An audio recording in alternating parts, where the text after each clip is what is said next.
Well, this is not about musical instruments, so I put the picture like this. But you know, what we can do with cash can be done even better with this instrument that we are going to talk about. We call it negotiable instruments. And in Sri Lanka, we have a law called Bills of Exchange Ordinance for that. It's technically connected to UK law, so it's pretty similar to the British law as well. So it's about what we can use instead of cash, right? Cash is a problematic thing. I remember coming from Nuwara district where my parents are. I still remember how the state superintendent carries, a huge sack of cash for the estate workforce, human resource there, right? Thousands of rupees in a gunny bag, supported by a police officer carrying a rifle. So it's pretty difficult. Must have been. There are easier ways to distribute cash. What about checks? This is another thing called the bills of exchange. And there are some others also that we can use instead of cash. Cash is cumbersome, can be lost, can be destroyed, hard to protect it. It takes an amount of weight and space, right? And it's a headache, literally, right? But all of those problems can be kind of reduced to a big way by going for what you call as negotiable instruments. And we are not going to learn all these things like treasury bills, share warrants and all. We'll be focusing on checks mostly and other things little bit. When I owe 10,000 rupees to another person, yes, option 1, I can give him 10,000 rupees as a payback. Or I could use any of these things as a payment. So, negotiable instrument, that's why we call it. Okay, yeah. It's a document, literally. Negotiable instrument is a document, piece of paper or whatever, right? Normally printed, or it could be otherwise as well. And, can be handed over. Ownership can be given. Transferred means that.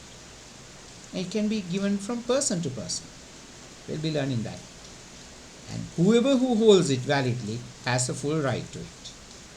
So, the check that's written by the company, when the company gives a check to me, I have the full right to the check, and I can give it to the bank and get the cash for it. Or I can sign it at the back of the check and give it to someone else, and then he can go to the bank and get full cash, right? Negotiable from person to person.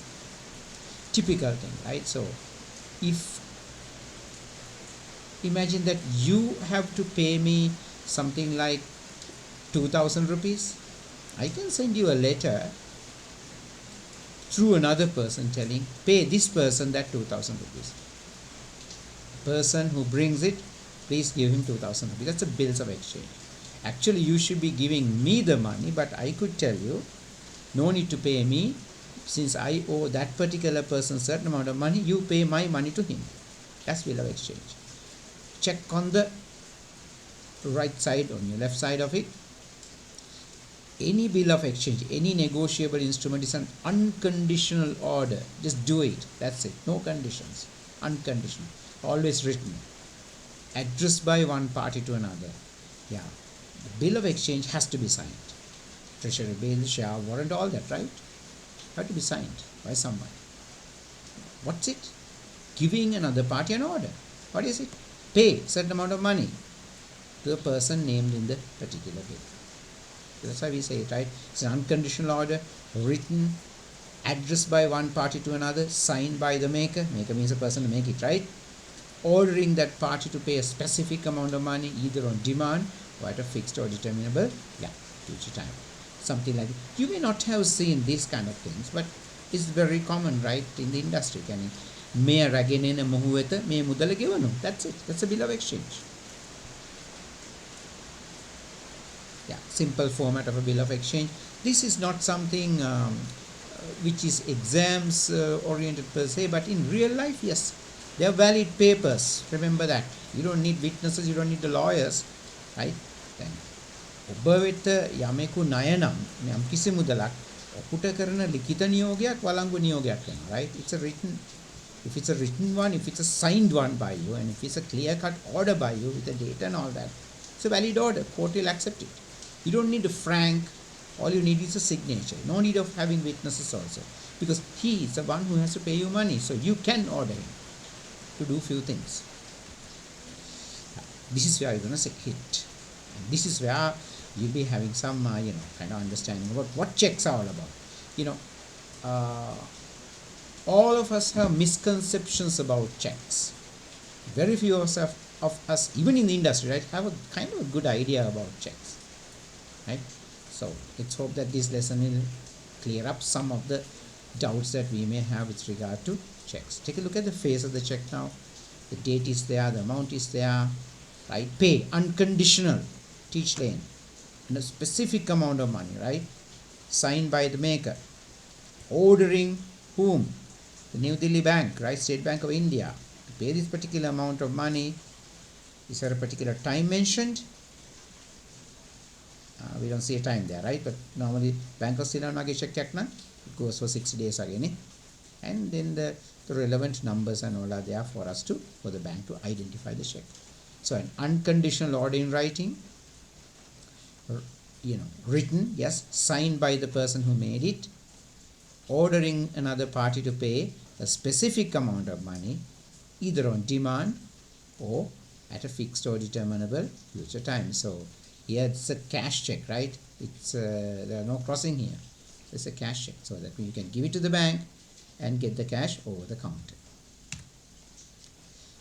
These are the parties in a check. There are three parties.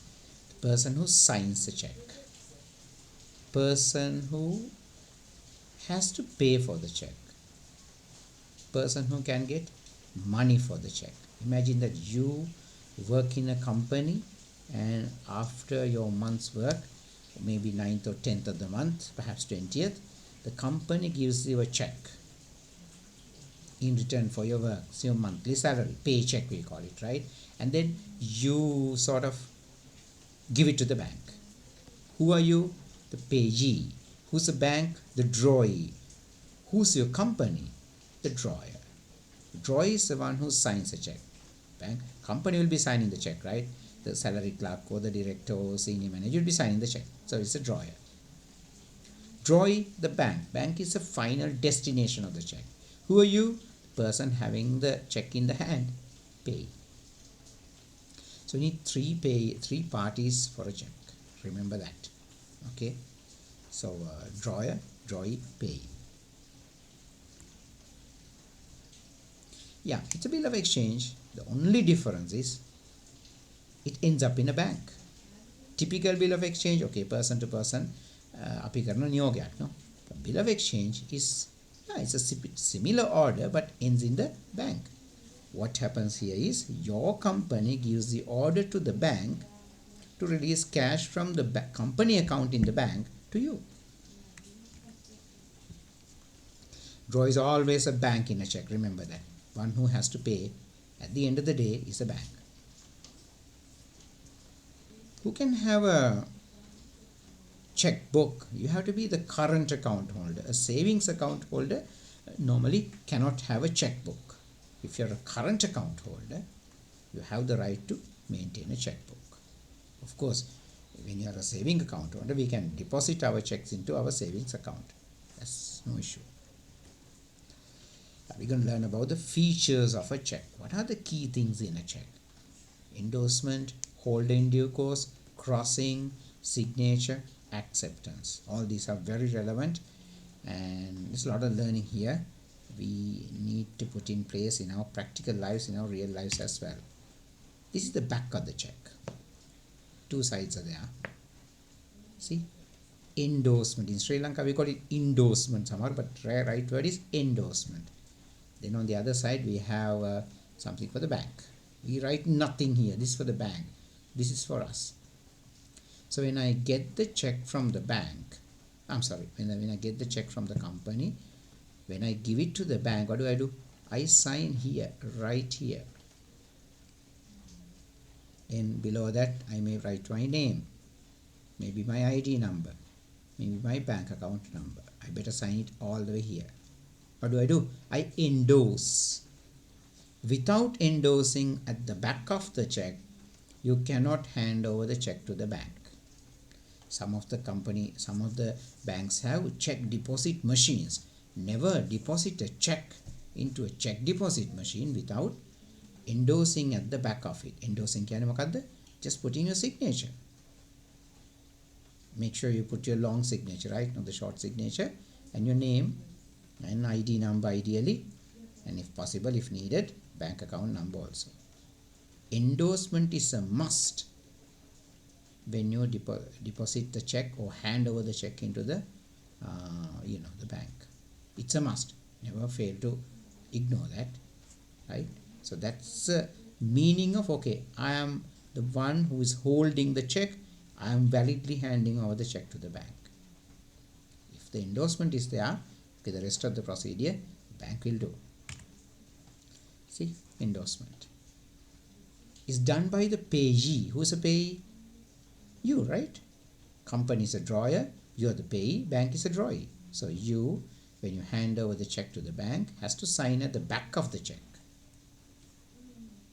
Right? Normally this is divided into two, right? Like here, and just the signature is also enough, but better to write your name and your ID as well as your, it's not law, it's just practice, right? Maybe the bank account number. He must do so when presenting the bank to the check or when transferring the check to another person. What is this?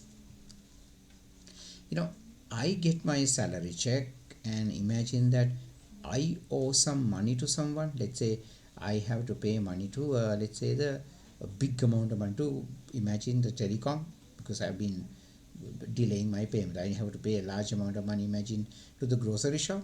What can I do? I can simply hand over my check by endorsing.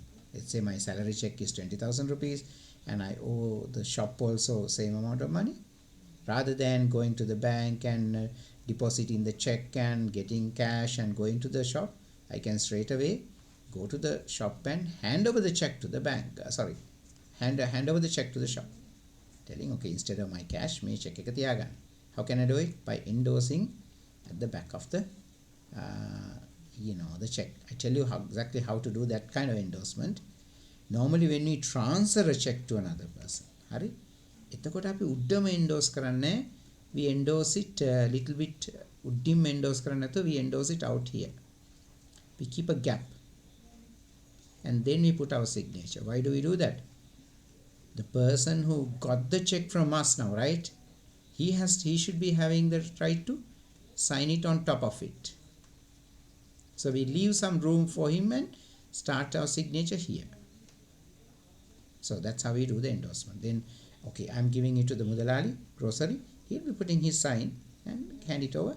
He can get the cash. Okay, two types of endorsements. One is blank endorsement. So if you're the person you're the payee and you just got the check from the company and you want to put your check in the bank account, okay, you can do the blank endorsement. Just put your signature and hand it over. That's fine. Or you could give special endorsement. That means you can write a person's name and put your signature at the bottom. That's also fine. Or you can do another kind of blank endorsement here. Or I go back here. Keep a gap and put your signature here. So whoever who gets your check can sign it here and give it. That's also blank endorsement. Okay. So hold in due course is. Imagine that I give my salary check to the shop because mama yata naya.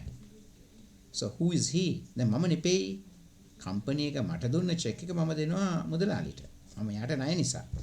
එයා කවුද? Holder in due course. Now he has a right to the check. I have endorsed the check at the back of it, and maybe I can write his name or I can leave it blank so he can write his name on top, right? And then give it to the bank and get it. Who is he? The holder in due course. Imagine that ඒ මුදලාලි තව කෙනෙකුට ණය කියලා. He can transfer my check to him. Sign at the bottom. Hold in due course. right? That can be done. The payee has a right to endorse a check and hand it over to another person. He's a holder in due course. Holder gets a complete title to check, yeah? Right? So cheque it's a transferable debt. It's a negotiable instrument. That's why we call it, right? So imagine that I have given the check to the mudalali and mudalali තව කෙනෙකුට නම් එයාට මගේ check එක hand over කරන්න පුළුවන් යාට. මම gap එකක් තිබ්බනේ check එකේ උඩ. So අලුතෙන් check එක ගන්න කෙනා he get it valid from mudalali. He can put his signature and hand it over to the bank and get the cash. So a check can be transferred for any number of people, right? But normally we don't like it to happen that way, but legally it can be done. Whoever the holder is the last person who has a right, who has a check in the hand, right? So imagine something like this. You get your salary check. You owe some, let's say your father needs some money. You can you can hand over your check to your father by endorsing blank at the back. Then father can put his signature at the top of it and transfer the check to his account. Can be done. Yeah. It's not a Hindi song, right? Nemo that codnon habit. What is it? Normally when you are the payee, you have the full right to the check.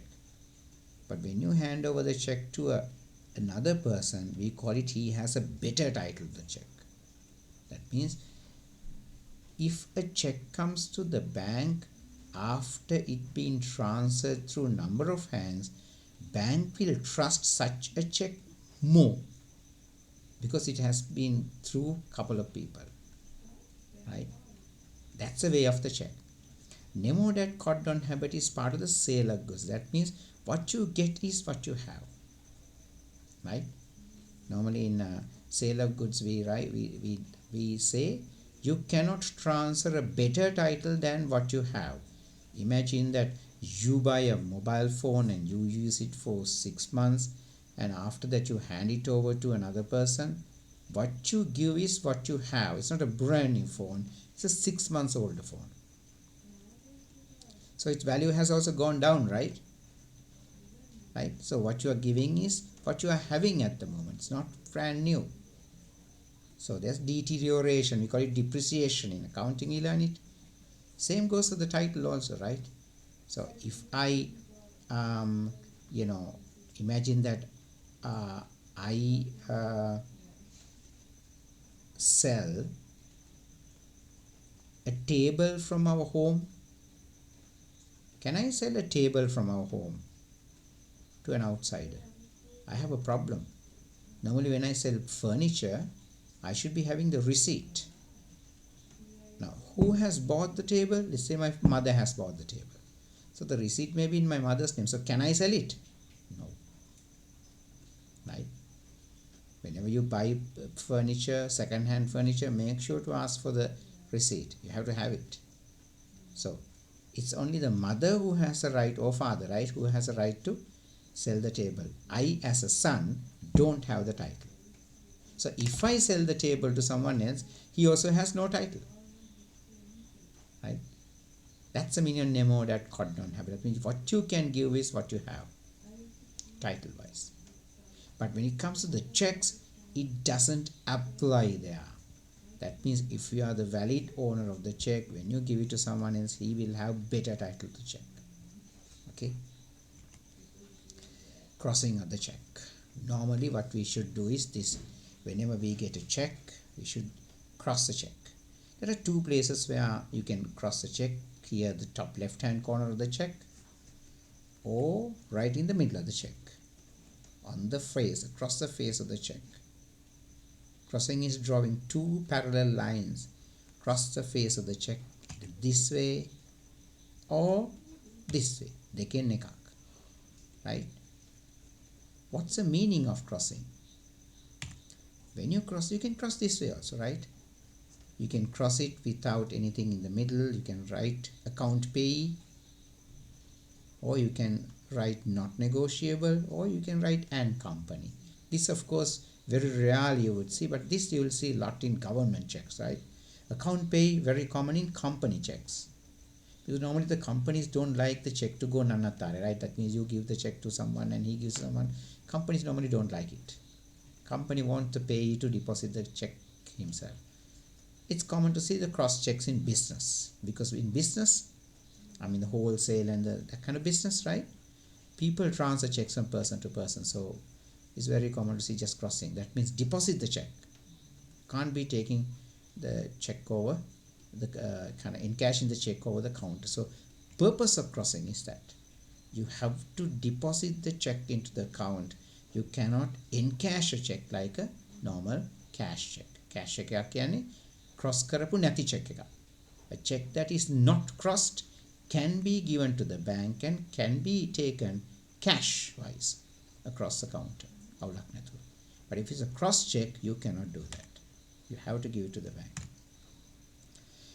Then there's special crossing. Special crossing is we write the name of the bank. So these are ways of crossing, right? So we want the check to be not going all over the place. So in order to do that, we could do that sort of thing. I'll be coming into that, but let's take a look at this. Why do we cross a check? Better security.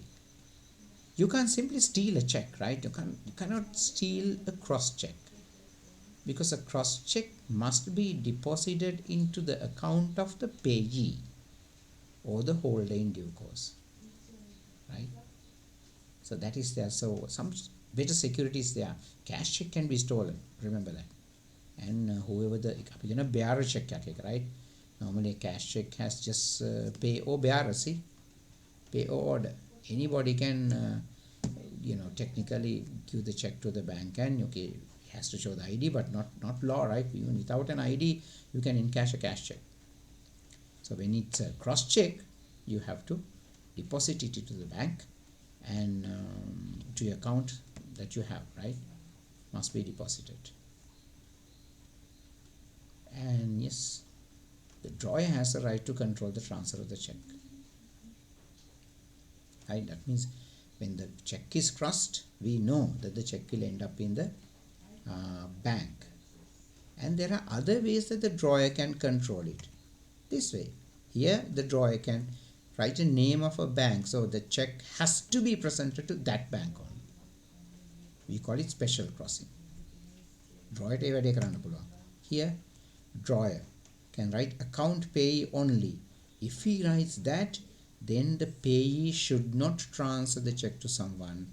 Payee has to transfer the check himself to the bank. Not negotiable. Normally government checks do have it. That means government checks, normally the government doesn't like to be transferred among the people. So when you say not negotiable, it can still be transferred from person to person. No problem. But remember, this rule, nemo that cordon habit rule, apply there. That means if you transfer a cross check which is not negotiable written in the middle to someone, he cannot get a better title to the check. What's the meaning of that? Typically, if I am the payee and I transfer a check to someone as a holder in due course, I told you, he has a better title to the check. What I told you earlier, nemo that cordon habit doesn't apply there. Right? So he doesn't have to worry. Banks love that sort of checks because it has gone through from person to person for a while. So banks trust those checks better than a fresh check coming from a so-called payee. If the check has not negotiable, we can still transfer it. But remember, nemo that cordon habit rule now would apply. That means he will not get a better title. Now this is a trick we put in by writing and co or just co to prevent others from writing things in the check. Let's say if imagine that a company gives a cross check to me, then මට මේකේ මැද ලියන්න පුළුවන්, right? I can write it not negotiable, or I can write account payee, or I can write some bank's name. I can do that, right? And then deposit the check. But sometimes a checkbook owner does not like to see two sets of handwritings in the the check, especially on the face of the check. Normally a checkbook owner The current account holder is very particular about the honesty or the quality of his checks. So he may not like others to write things in the middle. So one trick he can use it, write CO in the middle. So then the payee cannot write anything here, right? He cannot write not negotiable, or he cannot write some bank's name, or he cannot write account payee. That's a trick done by the holder to, drawer to, prevent the payee from writing anything. Imagine a drawer gives you a cash check. But a lot of companies, we give cash checks, right? If you're not going to hand over the check immediately to the bank, it's always advisable to cross the check. What should be done when the company gives me a check? Immediately endorse at the back of the check here. Company එකෙන් check එක දුන්න ගම පිටිපස්සේ endorse කරන්න ඕනේ. දන්නවනේ කරන විදිය. Name, signature, name, other details if you like. So that's secure, right? So another person cannot steal the check now. If the company has given a check and you just keep it here or there or somewhere without endorsing it, there's a slight possibility that someone can steal the check. There is a slight possibility. You can avoid it by immediately endorsing the check at the back of it.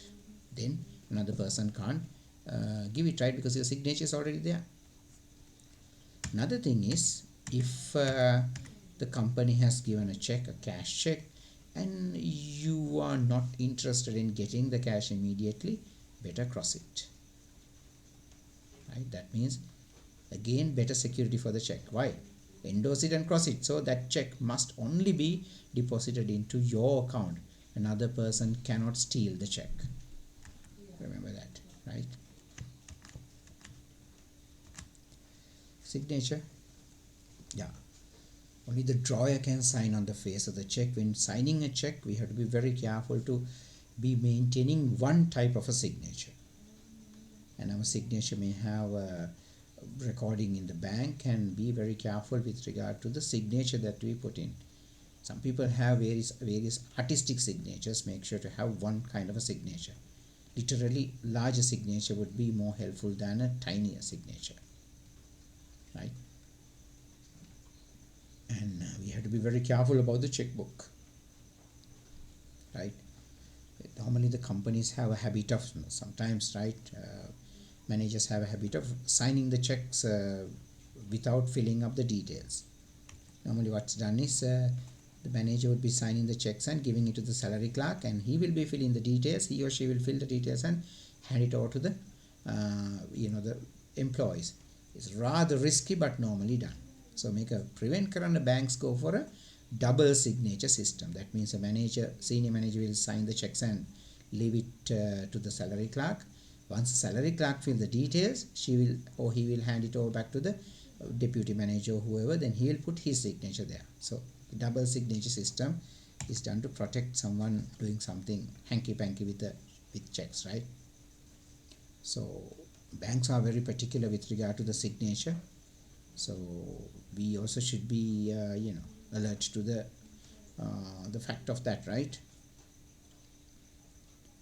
Or someone has forged a check on the face of the check by putting a wrong signature or something, there the bank may be liable. Presenting the check, yeah, you can give it to the bank, but bank can accept or reject. Remember that bank has the power to reject the check. Maybe the check has expired, the date, not enough cash in the accounts, right? The company accounts are pretty much fast moving.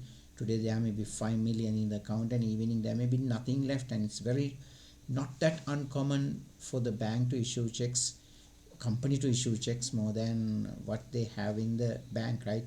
Expecting deposits to happen into the account, and if it doesn't happen, then insufficient funds compared to the number of checks issued, right? So it's not uncommon. Forgery, okay, bank will be very, very particular about the quality of the check. Don't bend it, don't twist it, right? Do not do other stuff, right? You have to be clean with the quality of the check paper wise.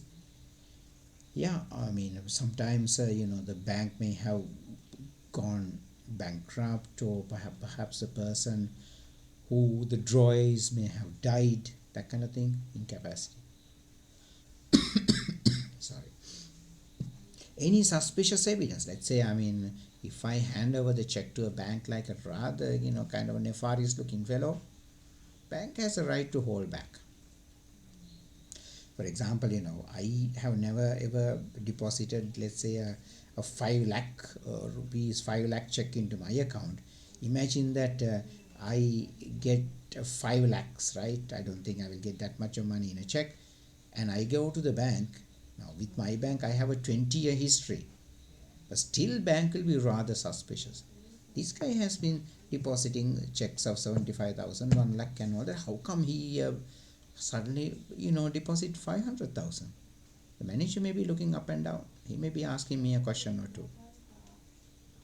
Any suspiciousness, bank can hold back the check. How long will the check get to be cleared? Yeah, within 24 hours. Now we have the check clearance system, thanks to central bank and all that. So it can happen fast, right? Within 1 day. That means this evening I'll deposit the check, and by next afternoon I'll be able to recover, see my cash deposited into the account. And there's another thing. Yeah, company can do stop payment also, right? When a company issues checks to you, අපිට හිනා වෙලා checks අපි අතට දුන්නට company අපිට පිටිපස්සෙන් බැංකුවට කියන්න පුළුවන්, okay, pay this check first, ඊට පස්සේ මේ check එක අනිත් check එක හෙට වෙනකල් hold කරන්න. So the bank can be given instruction by the checkbook owner, the company, to line up the checks without letting all the payments to be released on a single day, right? So they could do that. So the bank will follow the instructions of the drawer. Picky and instructions bank will follow කරන්නේ. අපේ ඔක්කොම instructions in endorsement වල. Bank can be given a call by the company telling, ඔය check එක තියන්න දැම්ම දෙන්න එපා, pay next week. Bank will respect it. So okay, if my check is dishonored, what shall I do? I should double check with the bank. If I don't get my check cleared within 24 hours, maybe just few hours wait, I should double check with the bank and say, what happened to my check?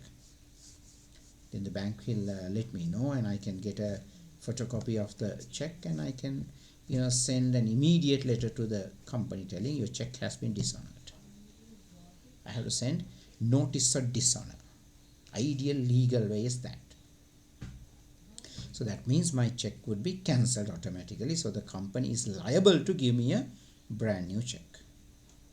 Company is liable because I've sent them a notice of dishonor. Ideally I should be sending in writing, but I can give it by a telephone call also. That's fine. But normal Sri Lankan style is okay. A check එක realize නැත්නම් අපි සද්ද නැතුව බලන් ඉන්නවානේ. Maybe tomorrow, maybe තව දවසක් දෙකක්, because we know that it will be lined up by the company. We don't want to return it to the company because එතකොට account එකේ ගාණක් company එකට නැති වෙනවා. Right? It's a small amount of money. And not good for the company also to see some dishonored checks coming from its account. So we just, because again ඉන්නවා චුට්ටක් දවස්, right? That's a normal habit. But legally, we can send back the notice of dishonor. Stop payment, company can do that. Company can issue the check to X a person, and behind his back, the company can at any time order the bank, okay, don't pay the check, hold back the check, don't pay the check. Okay, they can do that. We call it stop payment order. It's legally okay. Drawer has a right. Drawer can do that. Promissory notes, when I take a loan from someone, right? It's ideally it's custom for me. It should be custom for me. Let's say I take a loan of maybe 10,000-15,000 rupees from someone. It's nice of me to give him a note telling, okay, I hereby take this amount of money, and I promise to pay this amount of money within this particular time. It's nicety. In Sri Lankan culture, we don't see that much of promissory note, but it's a promise to pay, right? The amount of money that you take. That's a promissory note. So that's about it, and we'll meet in another day.